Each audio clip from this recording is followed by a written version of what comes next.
Hi, விடுதலைக்கு முன் தமிழகத்தில் கல்வி வளர்ச்சியோட பார்ட் 2 தான் இதோட முடிஞ்சது லெசன்.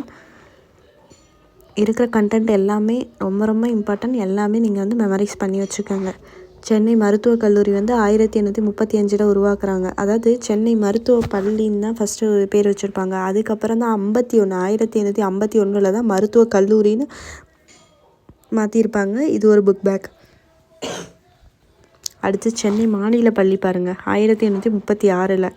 அடுத்து சென்னை கிறிஸ்துவ பள்ளி 1840. சென்னை பச்சையப்பன் பள்ளி 1841. இதெல்லாமே பார்த்துக்கோங்க, மேட்சில் கூட கேட்க சான்ஸ் இருக்குது.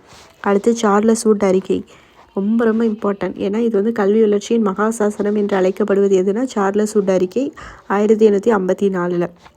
ஏன்னா இது வந்து தாய்மொழியில் கல்வி போதிக்கிறதுக்கு ரெக்கமெண்டேஷன் பண்ணியிருப்பாங்க. அடுத்து ஹண்டர் குழு 1882. இது வந்து என்னென்னா ஆரம்ப நிலையில் பார்த்திங்கன்னா நிறைய பேருக்கு ஆரம்ப நிலை கல்வியும் புறக்கணிக்கப்படுது, இதை மாற்றணும்னு சொல்லியிருப்பாங்க.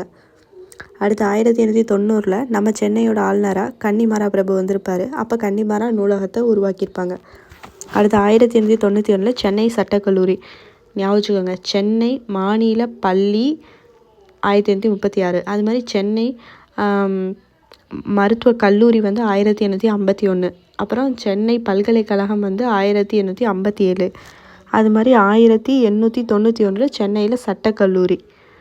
அடுத்து 1929 அண்ணாமலை செட்டியார் வந்து அண்ணாமலை யூனிவர்சிட்டியை நிறுவியிருக்கிறாரு. Book back. 1944 சர் ஜான் சர்ஜென்டின் ஆலோசனை என்னென்னா 6 முதல் 14 வயது குழந்தைகளுக்கு வந்து இலவச கட்டாய கல்வி கண்டிப்பாக இருக்கணும்னு சொல்லியிருக்காங்க. இவ்வளோதான் லெசன்.